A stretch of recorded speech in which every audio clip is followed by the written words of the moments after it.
जय दशा माता की जय। दशा माता हिंदू धर्म में सुख, सौभाग्य, वृद्धि और शांति की देवी मानी गई हैं। अपने जीवन में आने वाली विभिन्न दशाओं, अच्छी और बुरी परिस्थितियों पर नियंत्रण रखती हैं। विशेष रूप से ये व्रत ग्रस्त जीवन में सुख, समृद्धि और पारिवारिक कल्याण के लिए किया जाता है। दशा माता के दिनों में धर्मराज जी की कहानी का विशेष महत्व है। धर्मराज जी, जिन्हें यमराज के रूप में भी जाना जाता है, जो न्याय के देवता हैं, वे जीवों के कर्मों का लेखा जोखा रखते हैं और मृत्यु के पश्चात और कर्मों के अनुसार उन्हें न्याय प्रदान करते हैं। धर्मराज जी ही ये तय करते हैं कि आत्मा को स्वर्ग मिलेगा या नरक। वे सत्य, धर्म, वे न्याय के प्रतीक। दशा माता के 10वें दिन धर्मराज जी की कथा हमें ये सिखाती है कि हर व्यक्ति को अपने कर्मों का फल अवश्य भोगना पड़ता है। कलयुग में जहाँ अधर्म और पाप बढ़ते जा रहे हैं, धर्मराज जी की कथा हमें याद दिलाती है कि हमें धर्म के रास्ते पर चलना ही जीवन का सफल बनाता है। सत्य, न्याय और सत्कर्म करने से बुरी दशाएं टल जाती हैं और जीवन में सकारात्मक परिवर्तन आता है। तो आइए प्रोस्ताओं, आज सभी मिलकर सुनते हैं धर्मराज जी की कथाएं।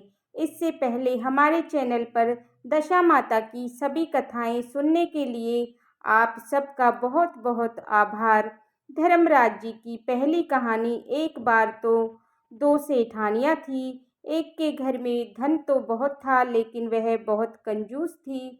दूसरी के पास धन कम था, लेकिन वह मन से बहुत सच्ची थी और बहुत धार्मिक थी। रोज सवेरे उठती, गंगा स्नान करती, तुलसी माता, बड़ पीपल सींचने के लिए भगवान के मंदिर जाकर पूजा करती।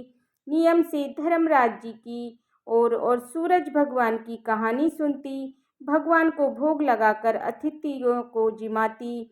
गाय कुत्ते के लिए ग्रास निकालती। दूसरी सेठानी इस धर्मात्मा सेठानी को देखकर हंसा करती और कहती, पता नहीं दिन भर क्या करती रहती है।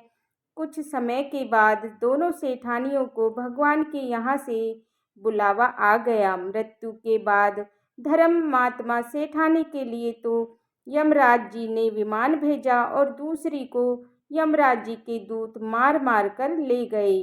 तब रास्ते में वह सेठानी, जिसने अपने जीवन में दान पुण्य नहीं किया था, कहने लगी, मुझे बहुत जोर से भूख लगी है। तब यमराज जी ने दूत झोले, और तुमने अपने जीवन में किसी को कुछ दिया हो तो तुम्हें मिलेगा। थोड़ी देर के बाद वह फिर बोली, जोर से प्यास लगी है। दूत बोले, किसी को पानी पिलाया हो तो ही मिलेगा।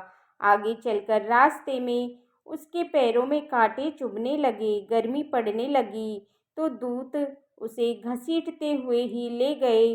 अब सेठानी बहुत पश्चाताप करने लगी कि सब कुछ होते हुए भी उसने दान धर्म कभी नहीं किया। इतने में ही यमराज जी का दरबार आ गया। उधर धर्मात्मा सेठानी को भगवान के पास सिंहासन मिला और वह उस पर बैठी हुई थी। दूसरी सेठानी को तपते हुए कुंड में डाल दिया गया। अब वह सेठानी यमराज जी से बोली, हे यमराज जी, मुझे सवा पहर का जीवन दान दे दो, मैं वापस आकर ये सारा दंड भोग लूंगी। तब यमराज जी बोले, ठीक है, और कहते ही सेठानी के शरीर में यमराज जी ने बस प्राण डाल दिए। इधर संसार में आते ही वह सेठानी पंडितों को बुलाकर पूजा पाठ करने लगी और सेठानी ने धर्मराज जी की कथा भी सच्चे मन से सुनी। सारी तरह के दान धर्म पूरे किए। इतने में ही यमराज जी दोबारा दिया गया हुआ उसका समय पूरा हो गया। अब की बार यमराज जी ने उसके लिए विमान भेजा।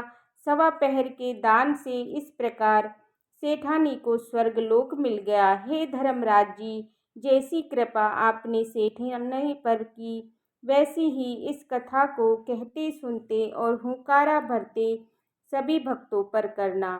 अब सुनिए धर्मराज जी की दूसरी कहानी। किसी गांव में एक बुढ़िया माई रहती थी। वो बहुत नियम साथ से चली गई। चलते चलते रास्ते में एक भगवान की नदी पड़ी। तो यमदूत बोले माई आ गए, गोदान किया है या नहीं। तो बूढ़ी माई ने उनकी बात सुनकर मन में श्रद्धा से विश्वास के साथ गौ माता का ध्यान किया। तो गौ माता उनके सामने आ गई और बूढ़ी माई उन गौ माता की पूंछ पकड़कर उस नदी को पार कर गई। आगे चलकर वह फिर यमदूतों के साथ वह फिर आगे बढ़ी तो रास्ते में काले काले भयानक कुत्ते आ गए।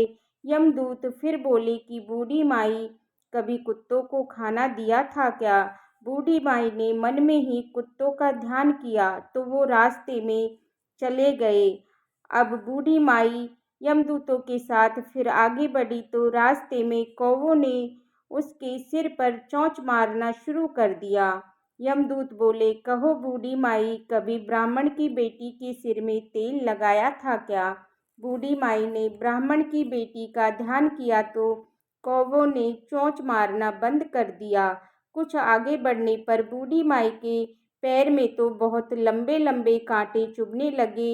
ये देखकर यमदूत बोले, कहो बूढ़ी माई, कभी खड़ाऊ चप्पल आदि का दान किया है क्या? बूढ़ी माई ने खड़ाऊ चप्पलों का दान मन में किया तो चप्पल उनके पैरों में आ गई। अब उनके पैरों में कांटे चुभने बंद हो गए। इस तरह बूढ़ी माई फिर आगे बढ़ी तो यमराज जी का दरबार आ गया। वहां सिंहासन पर विराजमान चित्रगुप्त जी ने यमदूतों से कहा कि आप किसे लेकर आए हो? तब यमदूत बोले कि बूढ़ी माई ने दान पुण्य तो बहुत किए हैं, लेकिन धर्मराज जी के प्रति कुछ दान नहीं किया, इसलिए आगे द्वार इसके लिए बंद है। सारी बात सुनने के बाद वह बूढ़ी माई कहने लगी कि आप मुझे सिर्फ 7 दिनों के लिए वापस धरती लोक पर भेज दो। मैं धर्मराज जी का व्रत और उद्यापन करके वापस आ जाऊंगी। धर्मराज जी को बूढ़ी माई पर दया आ गई और उन्होंने उसे 7 दिनों के लिए वापस धरती लोक पर भेज दिया। इस तरह बूढ़ी माई वापस धरती पर अपने गांव आ गई और गांव वालों ने उन्हें भूतनी समझकर अपने अपने घर के दरवाजे बंद कर दिए। जब वह बूढ़ी माई अपने खुद के घर पर गई तो उनके बहू बेटे ने भी उन्हें भूत प्रेत समझकर घर के दरवाजे खिड़की सब बंद कर ली और अंदर बैठ गए। बूढ़ी माई कहने लगी, अरे मैं भूतनी नहीं हूँ, मैं तो धर्मराज जी की आज्ञा से वापस धरती पर 7 दिनों के लिए आई हूँ। इन 7 दिनों में धर्मराज जी का व्रत और उद्यापन करूँगी, कहानी कहूँगी और सुनूँगी, जिससे मुझे परलोक में जगह मिल जाएगी। बूढ़ी माई की बातों से अस्वस्थ होकर उन पर विश्वास करके उन्हें बहू बेटों ने घर का दरवाज़ा खोला और उन्हें भीतर बुला लिया। फिर उनके लिए पूजा की सारी सामग्री एकत्रित की। लेकिन जब बुढ़िया माई कहानी कहने लगी तो उन्होंने सुनने से मना कर दिया। अब बूढ़ी माई अपने पड़ोसन के पास गई और उनसे कहानी सुनने के लिए और हुंकारा भरने के लिए कहने लगी। तब बूढ़ी माई की पड़ोसन कहानी सुनने को तैयार हो गई। बूढ़ी माई कहानी कहती जाती और पड़ोसन हुंकारा भरती जाती। 7 दिन की पूजा, व्रत और उद्यापन उनके बाद आखिरकार धर्मराज जी ने बूढ़ी माई को लेने दिव्य विमान भेजा।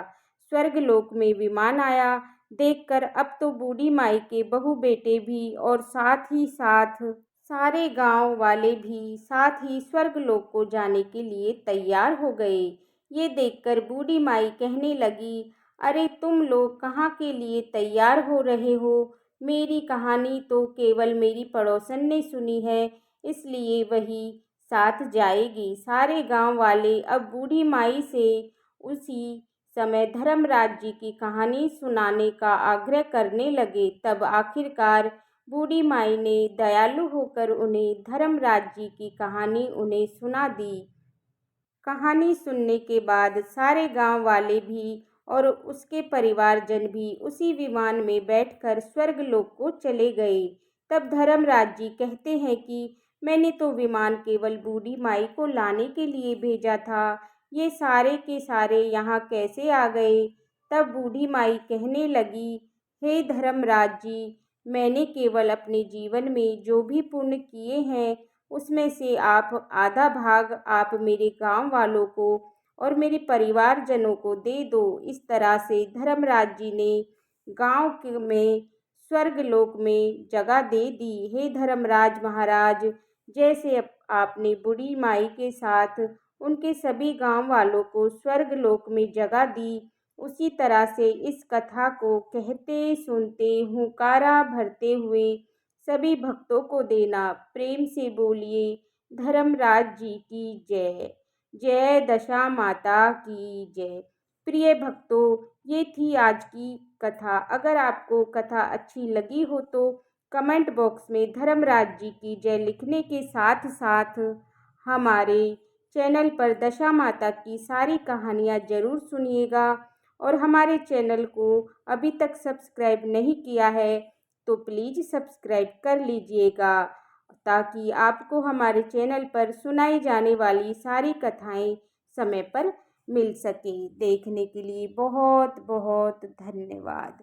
जय दशा माता की जय।